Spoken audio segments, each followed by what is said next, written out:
Welcome to the RadioU Podcast. Coming up, the new relationship trend is letting your girlfriend pick out her own engagement ring. Also, you won't believe what Disney CEO finally admitted. All that and more on the way next. Looks like Burger King is in some hot legal waters. They could be in trouble. They're facing a lawsuit basically because their Whopper is not whopping enough. It's not as whopping as they've led us to believe. 8772 Radio U, a U.S. district judge in Miami has let a lawsuit go forward from 19 customers in 13 states alleging that Burger King materially overstates the size of nearly all their menu items, both in-store and in its online ads. And so they're misleading customers, and that means that they need to pay. Yeah, I mean, but who is surprised by this? I feel like all food places, especially fast food places, all of the ads make the food look amazing. Mm-hmm. It makes it look like the most beautiful thing ever because the food isn't real in those ads and in those commercials, and that doesn't make it okay, but it's just like, this isn't new. I don't know. It sounds like you think it's okay. Well, I mean, I don't personally think it's okay, but clearly this has been the precedence for what's been going on with these ads for years and years. What are they allowed to get away with? Because this says the Whopper appears 35% larger in ads than it actually is. You think you're getting 35% more if you're basing off of the ads. And yeah, we all know that the ads are going to make it look as best as it can, but they can't make it look better than it actually is than real life. Well, that's lying, Allie. But they definitely do make it look better. Again, I never look at an ad for food, even like pizza or Outback Steakhouse or whatever it may be. I never look at those and be like, yep, that's exactly what my food is going to look like when I go order it. It's just not. So you're saying it's okay to lie if everybody knows you're lying and doesn't believe you? No, I'm not saying that, but I just mean like advertisements are going to do what they do, which is going to make their product look as good as possible, as beautifully arranged as possible. You've got great expert lighting. You've got all of this, aesthetically pleasing environment that it's in. Like, that's just not realistic for how you're going to experience your food when it's been wrapped around in this, paper thing and then thrown into a bag. Like, it's just not going to look as good. It's interesting. You sound a lot like Burger King's lawyers who say that photographers style their sandwiches more beautifully than workers do. I'm sorry, then maybe get your workers to actually do that. Also, they said reasonable customers know the point of the menu board photos to make the item appear as appetizing as possible. Oh, so all of a sudden now I'm being unreasonable. I think most people that do these lawsuits, I would consider them unreasonable. But why? Why are they allowed to lie, Allie? Why is that okay? I don't think they're lying because I just don't think that that's exactly what the food is looking like. How much bigger do they have to make it look before it's not okay? I don't know. 35% isn't enough for you. And I also don't know where they got that number from because that's from the other lawsuit. That's an alleged number. Do they have proof that it's 35% larger? I don't think they just made it up. If they made it up, why not make it bigger? If they're lying about the lies that Burger King is telling, why not lie bigger than that? I don't know. But I'm just saying I don't know if I fully believe that you could say, that's 35% larger than what it actually is when you get it. Even though you just said, yeah, of course they make it look bigger in ads. No, I said they make it look better. I didn't say they made it look bigger. I think I just don't know. You're so moral, Allie. Why is this okay to you? Why is this? They can't lie. They shouldn't be able to lie. No, I understand. But I'm just saying. And you admit they're lying. I'm just saying I don't go to a fast food restaurant and pay, however much money I pay for a Burger King meal and expect it to look like the ad. So I don't think that's a reasonable expectation. We can't sue Burger King because your expectations are too low. No, my expectations are too real. You expect so little from them. I expect reality. We got an exciting announcement that was a long time coming yesterday in the NHL, where the Utah Hockey Club finally officially unveiled not just its name, which we kind of already knew. They're going to be the Utah Mammoth. But what we didn't know is what that was going to look like. Their logo, their jerseys, the branding with it. And, they had a really over-the-top hype video to reveal it all. It was extremely dramatic. It was kind of too much. But the logo and jerseys revealed. The logo is really cool. I love the logo. It might be one of my new favorites in sports, like just in sports in general, not the NHL, like just in sports. It is so unique, which I love, and that's why I wanted it to be the Mammoth, because there's nothing like it.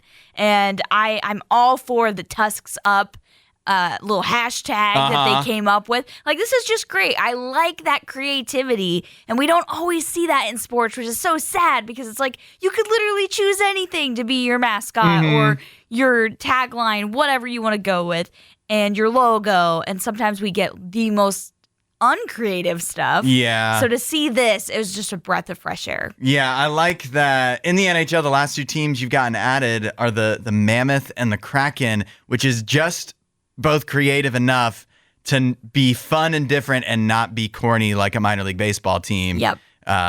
And now the logo is really cool. And they've already, they just stuck with the same color scheme that they already had for their team this year, which is kind of, boring. It's just blue and black, not that exciting. But then again, colors, what are you going to do? However, the jerseys are boring. They have the logo on it, but the jerseys are boring. Yeah, there's nothing crazy about the jerseys. I do like on the one that has the Mammoth as the main image in the middle. They've got Utah, the state of Utah, on the shoulder. And so I like that little bit.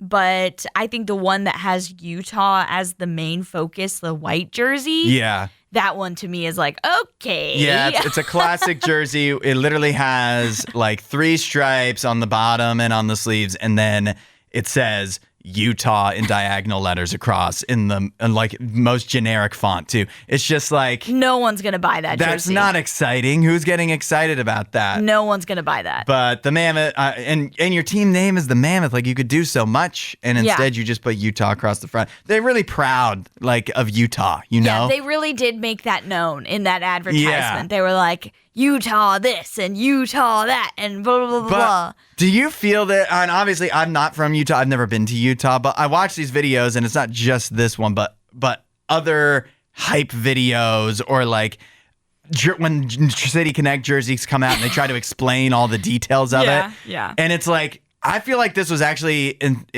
invented by somebody, created by somebody that has never even been to Utah and was reading a Wikipedia page about Utah. Yeah. And it's we're really proud of the mountains and whatever. It's does Utah, do Utah people even care about that? I think they do, but I would agree with what you're saying. Is it almost feels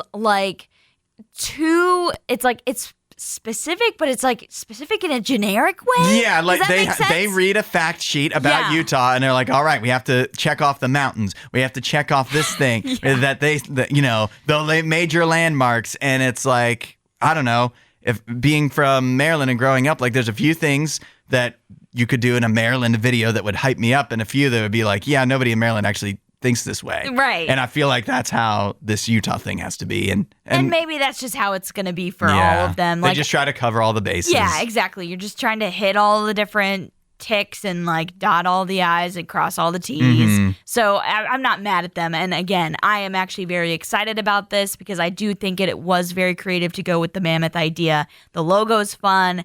And so I'm excited to see how they do next season. Target is making a change to their self-checkouts, the beloved self-checkouts. Are they beloved? According to social media, yes.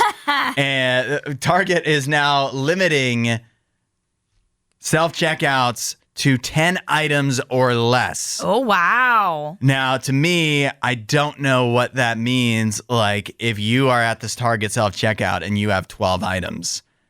Are they going to check you? Does it stop scanning at 10 and you just have to pay? Or are they just posting a sign that says 10 items or less and it doesn't really mean anything? But nevertheless, that is the stance they're taking. They insist, by the way, that this is not because of theft.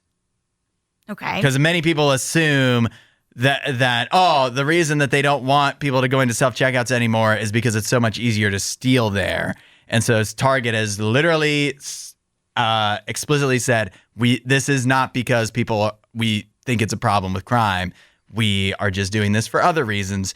I've seen them say, I don't know if I see it here, but in the past, when Target specifically has talked about self-checkouts, they feel like being forced to interact, they didn't use this term, but forced to interact with their employees can be a positive experience for people, and so they're trying to encourage that more. Okay, yeah, I could see that. I don't necessarily believe them that they're not seeing more theft because of self-checkouts, because I think there are actual stats behind what we've seen an increase in, which is theft at stores because of self-checkouts and other things with just less employees being around. And so that just makes sense. It just naturally makes sense that that's happening more because of that. But apparently a lot of other retailers are actually phasing out their self-checkouts. They tried them, haven't tried them for that long, and are starting to move on, such as Five Below and Dollar General. They've, I guess, have decided that it's not worth it for them to do the self-checkouts. Yeah, it says Dollar General here literally has reduced their self-checkout to 5 items. Yeah. Which some would say that limiting a self-checkout at any store, it should be this limit. If you have more than 10 things, you're going to take too long there, and that's about moving people through. When I see somebody walk up like a Kroger self-checkout and their cart is like overflowing, I'm like, what are you doing? There's not enough room for you to put your stuff all in bags. On the little spindles. Yeah. The turnaround bagging area. Right. There's not enough space. Yeah, you got to start putting stuff on the ground. But there was times where that was all that was open. Yeah, and that's the thing is I don't think you can necessarily blame the customer in that situation because they probably are aware that they shouldn't be in the self-checkout, but that might have been the only option for them, or the other checkout lane was way too long. Yeah. So, yeah. That's what some people are complaining about, literally saying that, like, going to Target to get one item will take half an hour because the lines will be so long because there's not enough checkouts open. And some people are just like, like this person says, as an introvert, if the self-checkout isn't open, I'm going home. Oh. I do feel there's such a wide range because I know people, mostly older, that are like, that have never used a self-checkout that still flatly refuse. Yep. And now they're finally paying the dividends of that because they're like, why should I do their job for free? Which is, I don't know, they also will just buy the groceries for you and put them in your trunk, but you still walk through the store. So are you doing their job for free? Or is this just like a personal preference thing? But also there's people that are like this person that say, I don't want to talk to people when I'm going out. The less people I can talk to, the better. And so I love the self-checkout. Please don't get rid of them.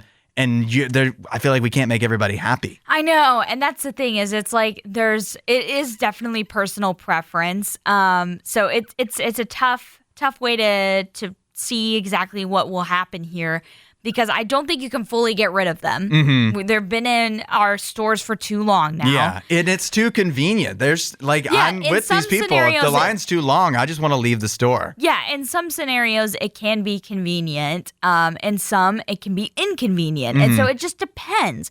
But I think I like the idea that it should just be known and it should be posted somewhere with a sign that if you're going through a self-checkout, you need to have less items than like a family going grocery shopping for the week. You know what I mean? Like it shouldn't be used in that way. It should be used for those that are just going in and grabbing a few items and needing to leave. Quick and easy. Not the people that are, like, I'm going to go through the store and take 45 minutes and get all the things I need for my week. Or they could just do what Sam's Club is doing and get rid of all checkouts and just have an app. You already know my thoughts on that, That would Hudson. save a lot of time. Nope. And you wouldn't have to talk to people. Nope. I think it's actually kind of the best of both worlds. Target, hate it all. Pay attention. Nope. I have great news. Allie, we're finally eligible for an award. What? Like a real award. Oh, no. We could go to an award show and win an award. Like in Hollywood. 8772 RadioU. I'm so excited about this. The Golden Globes I know it's not the Oscars, it's not the Emmys, but it's still a prestigious award show. Sure. And they have announced that they are adding a best podcast category. Yeah! Best podcast! We're going to win this thing. Are we? We are going to win the Golden Globe. We need a guerrilla campaign to get ourselves recognized, because all I want to do is win an award. And yes, Allie, some might say, of course, what about the Webbies or the Ambies or the iHeart Podcast Awards? And I say, those aren't real awards. They're not real. Okay. Who knows about those? Like, who cares? That doesn't make them not real. Name something that's won one of those awards. Name one that you actually know. You could guess. You could probably say, oh, Joe Rogan's probably won. Maybe. I don't even know. We don't even know that, because who cares? They're not real. This is real. It's on TV, so it's real. It has a host, so it's real. That's the parameters? Yes. Well, I'm pretty sure those other ones have hosts, too. Yeah, but who are they? Name one host of the Webby Awards. If you can name somebody who's hosted, then fine, it's real. Without looking it up. I don't know, but I don't think that makes it not real. It's not real. Okay. Nobody cares. Okay. What does a Webby Award look like? I'm a trophy? I don't know. So you don't know, so it doesn't count. It's not real. Do you know what it looks like? If I did, that would counter my argument. Well, I just mean, like, are you saying this stuff and you're like, it's not real, but you've actually paid close attention No, to I don't know. I don't know. I definitely don't know without looking it up. So listen, some are criticizing the Golden Globes because they're like, this isn't like, what does this even have to do with the other things the Golden Globes awards, which is movie and TV? And I'm like, I don't know. They're their own award show. They can make up their own things, especially when the own things they make up could award me. Yeah, they could. Who makes the rules? They do. Yeah. So they can make the rules as long as they use those rules to award us. Yeah, they are definitely expanding because they have also included best stand-up, as well as cinematic and box office achievement. Yeah. So it sounds like they're trying to include some, fan favorites. Yeah, try to get more stuff. eyeballs. Yeah. What better way to get eyeballs than awarding us? Well, what better way to get eyeballs than be like, let's award a Minecraft movie because it's, a lot of people seem to like that one. Yeah, that would be quite an interesting award show. Right. That would be something to watch. Right. And I'd like to be there for it. Also getting awarded. Just don't know if It's that's as realistic It's for us. finally our time. We're getting in on this. Like, we've already had a podcast, the RadioU Podcast. For a long time. And now, like, we're on top of this. We're getting ahead of the game, I think. Okay. We should. The campaign starts now. Okay. Although the campaign really started when we started the podcast. Yeah. Years ago. Yeah. Now is our time. To shine. Our hard work's finally going to pay off with a Golden Globe. Hudson, I am so excited. I found my missing watch. Boy. It's been missing for over a year. Yay. I was so relieved to find that You're not wearing it now, are you? It's charging. It's charging. Okay. It was completely dead. It's a smartwatch, and I found it, and I lost it somehow, some way, in like the fall of 2023. That's Okay. how long it's been missing. And you just found it now. I just found it. It was in a pocket of an old backpack that I don't use anymore. And I guess I had been somewhere where I took it off. Maybe it died. I don't even remember. And I put it in the little pocket, a little side pocket, and I just never looked back in there until recently. And voila, there was the watch. When you first lost it, were you like feverishly trying to find it, or did you not really care? I was. At first, I was like, where is my watch? Because I liked the ability to track my steps and like track my workouts and all of that stuff. It's nice to be able to have that. I also go running sometimes, and so it's nice to be able to know exactly how far you've been running, what the distance is, and that watch keeps track of that for you. So now I have it back, and I don't have to spend money on a new one. Yeah. Well, at this point, I feel like you weren't going to. No, I really wasn't, because I didn't really want to spend money, but I'm so glad I found it, because now I don't have to. But I was kind of thinking to myself, wow, it's been sitting in my apartment this whole time in this backpack that's literally just on the floor of my room. This whole time it's been there.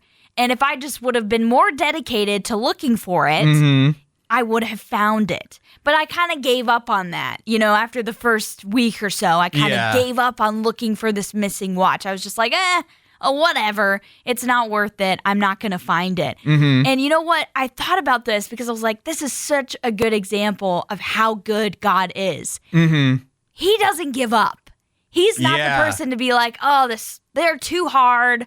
They're just never going to change. They're never going to turn around and turn away from the things that they're doing. And I'm just going to give up on them.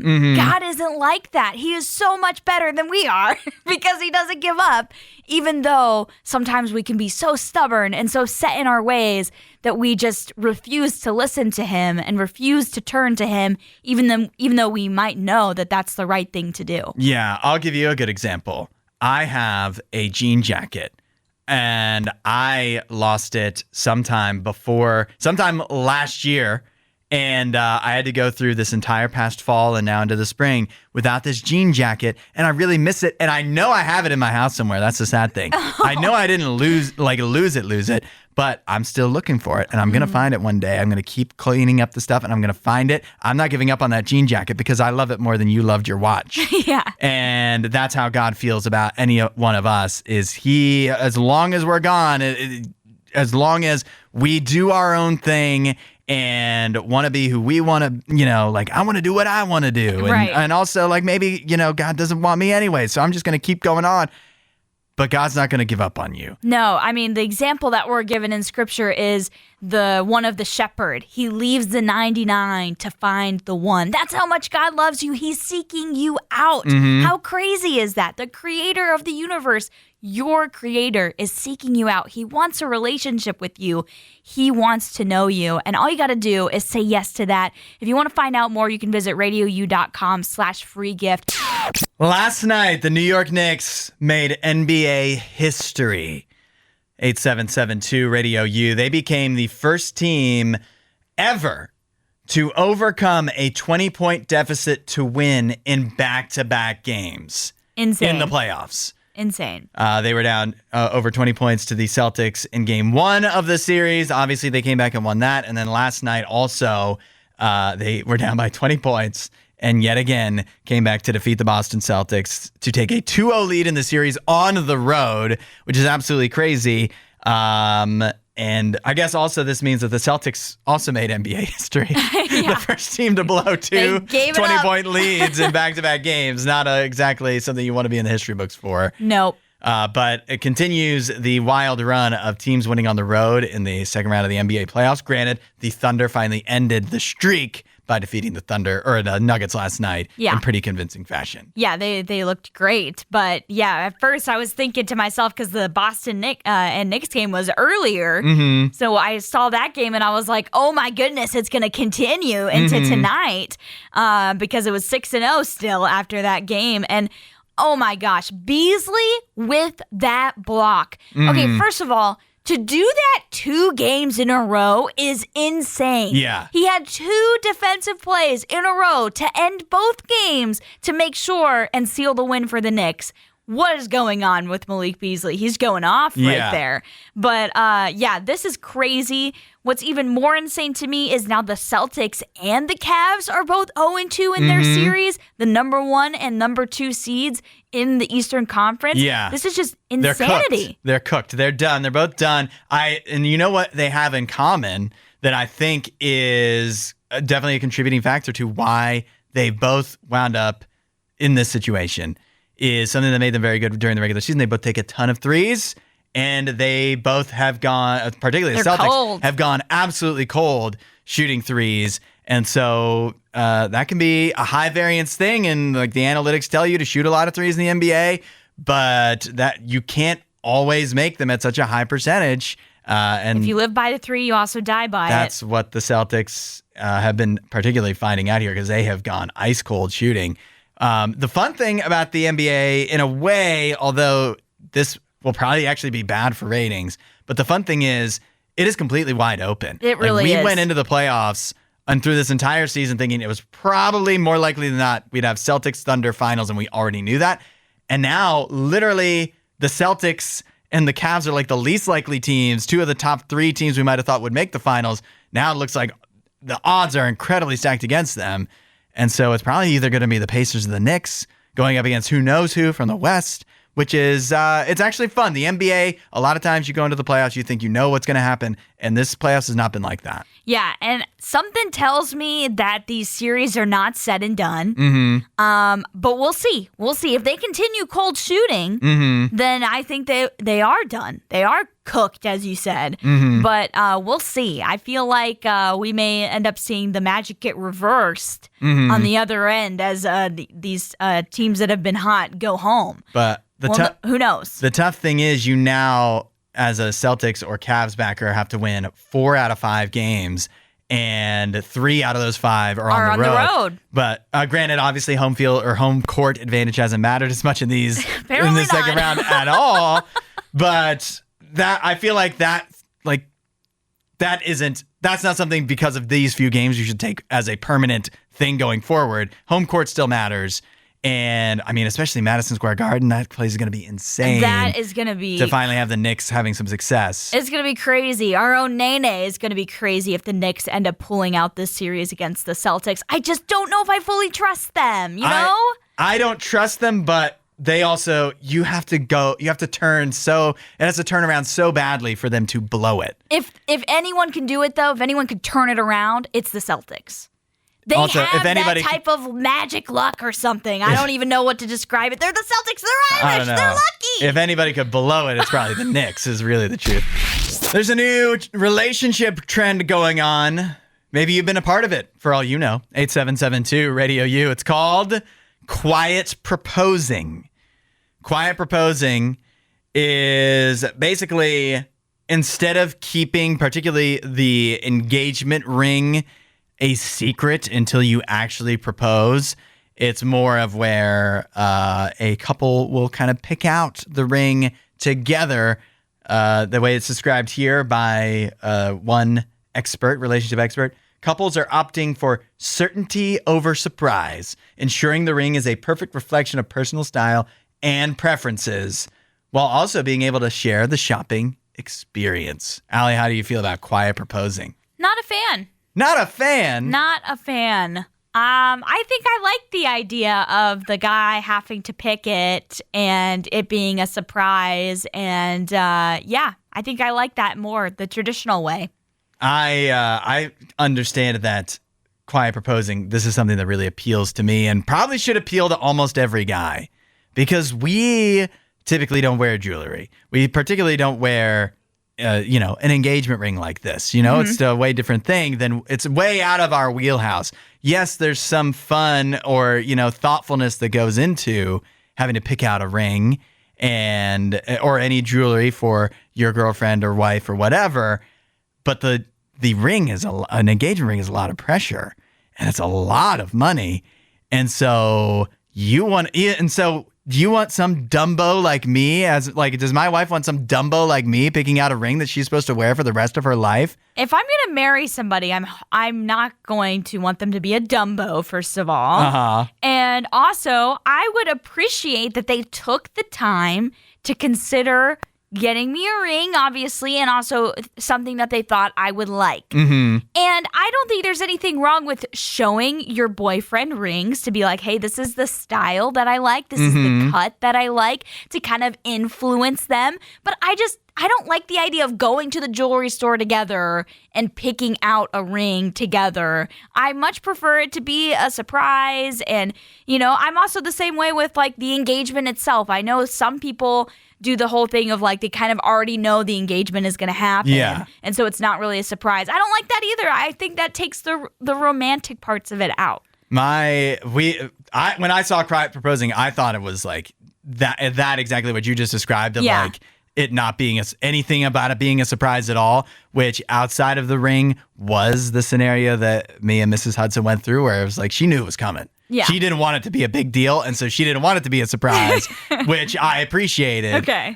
Because we don't care about like Instagram and stuff, so we didn't need to have photos. I don't want pictures, but I don't want to know that it's coming. Yeah. Some people don't like surprises, and some people just don't like big deals. Yeah. And also some people I like the quote, certainty. I just, for me as the person getting it, spending the money on it, I don't want to run the risk of, even if I think I've done all my due diligence, like women can be fickle or, just hard, and I'm not a jewelry expert. So I can ask your friends or you can show me rings and I can be like, well, that kind of this kind of looks like the one they show me, but why leave it up to chance? Why not and then you get to, for some people, not you, for some women, apparently it's fun to be actually involved in picking out. And if the roles were reversed, my favorite thing to ever do is to shop and then never buy something.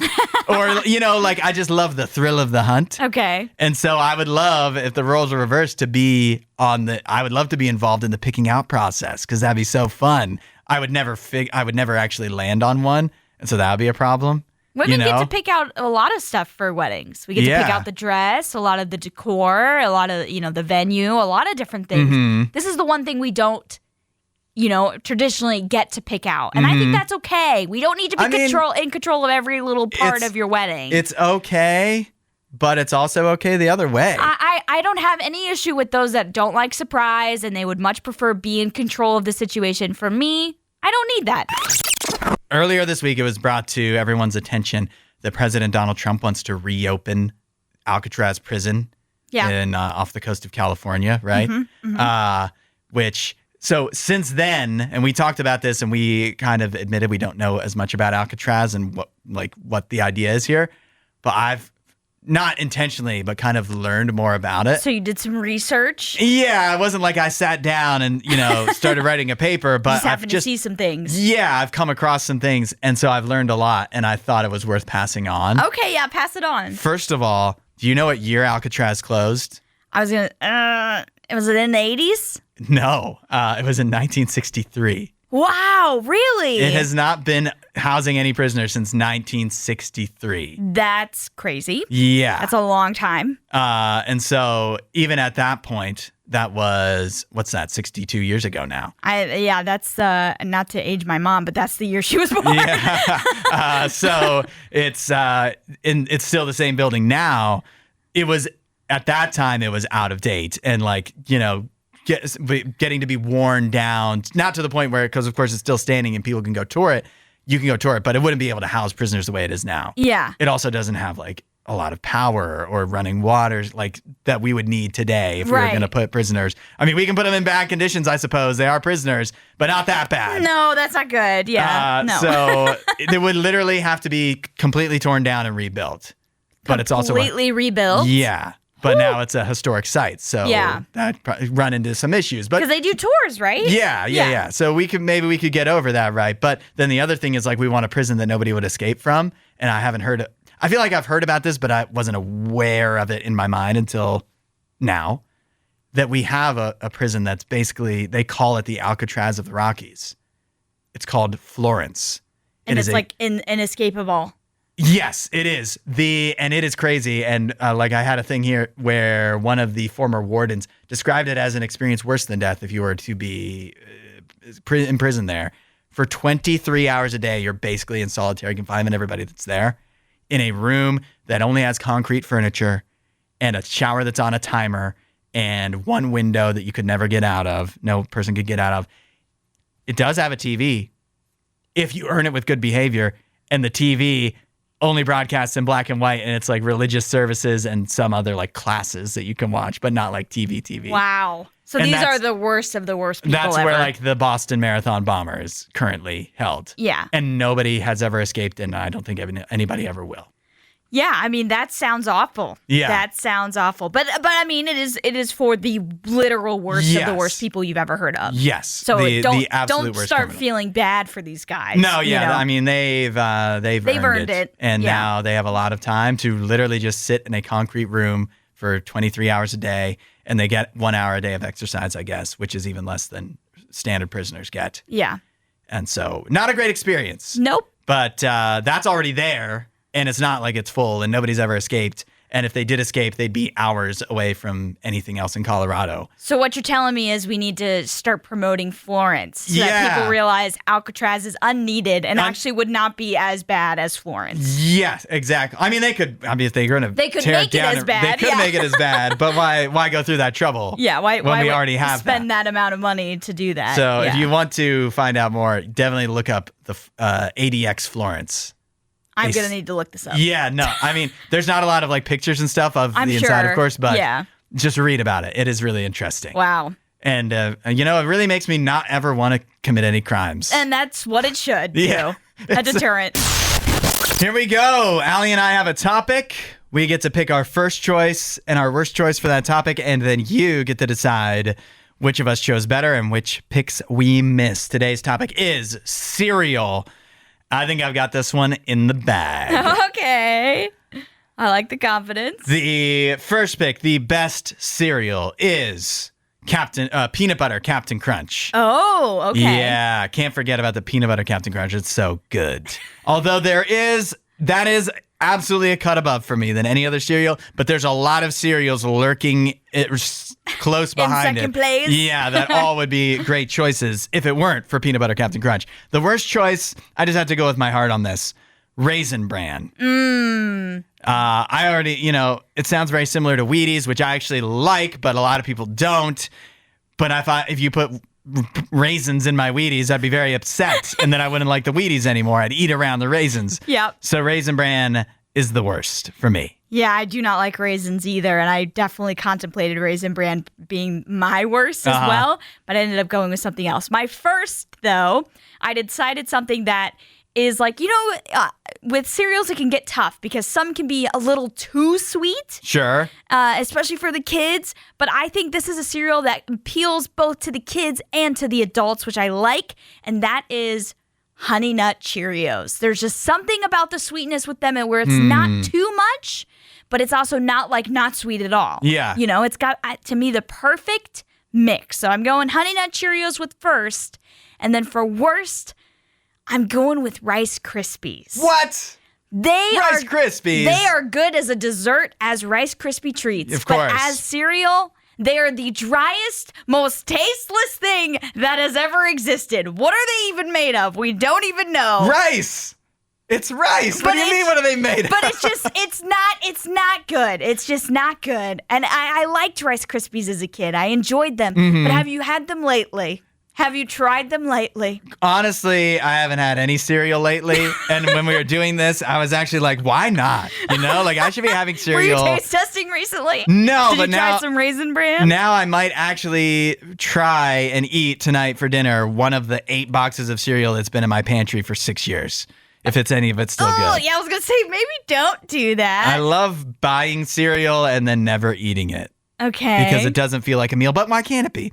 Anyways, 8772 Radio U. Come for Allie on this. She says Rice Krispies are the worst because cereal. They're only good as Rice Krispie treats. 8772 Radio U. Who had the best and worst picks in this first or worst? And what picks did we miss? Because there's a lot of other good cereals and some bad ones too.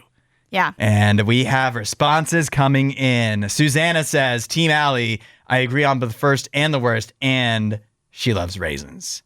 Yeah, I mean, anybody that actually likes raisins, those will enjoy Raisin Bran. Yeah, they're not going to like my Raisin Bran pick for the worst. We also heard from Mark, who says, Allie, you're supposed to put sugar on the Rice Krispies. I've never heard of doing that. That's what I always did as a kid. I know people put milk in it because that causes it to do the pop, Of course. And the milk is the classic combination with cereal. Yeah. But to me, I was trying to judge these cereals just on the cereal alone, not adding anything. And I feel like it's just literally, it'll just stick to the top of your, top of your mouth because it just dries out your mouth whenever you try and eat Rice Krispies on their own.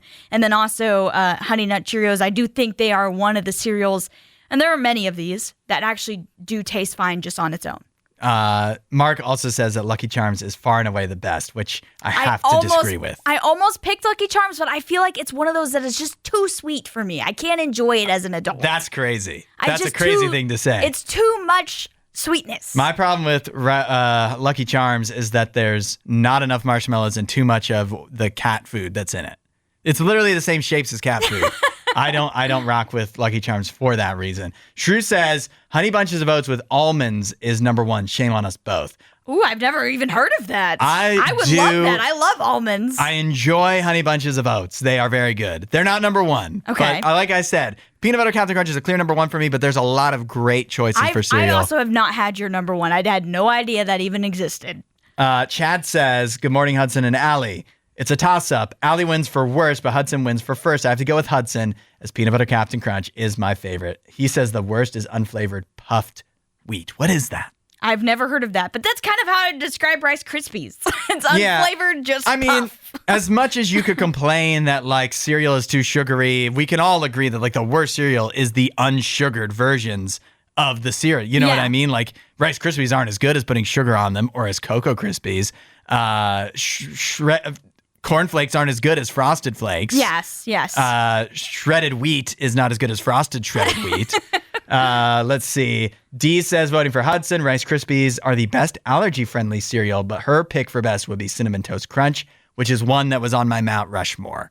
My mind instantly went to Cinnamon Toast Crunch. That's the first cereal I think of for good ones, but it is not quite as good as Peanut Butter Crunch to me. Okay. Peanut Butter Captain Crunch. Peanut Butter, yeah. Regina says, Hudson coming from my Raisin Bran. I love Peanut Butter Captain Crunch, but I also really like Raisin Bran, so I'm going to have to go with Allie on this one. Rice Krispies are good, but by themselves with milk is only when you got to be in the mood. Otherwise, they go well if they're with other cereals. She likes to mix her cereals like she's one of the Kelsey brothers. Interesting. I've never heard of mixing, but I mean, go for it. William says, I'm going to vote Hudson because Raisin Bran is blah. Rice Krispies are still good. His sugar cereal favorite is the S'mores cereal, and non-sugary favorite is Crispix.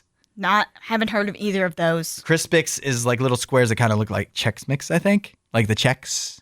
That would be in Chex Mix. I don't know. My mom texted in Shreddies are the best cereal, but Americans don't know about them. It's a Canadian cereal.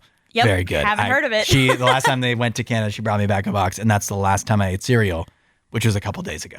But that's the only cereal I think I've eaten in like 2 years. Aaron says, can't believe neither of you picked Cinnamon Toast Crunch as the best. We've went over that. And Chris says a lot of things, so that is too much for me to read. I also wanted to point out, nobody has mentioned Fruity Pebbles, and Fruity Pebbles are really good and almost made my top spot.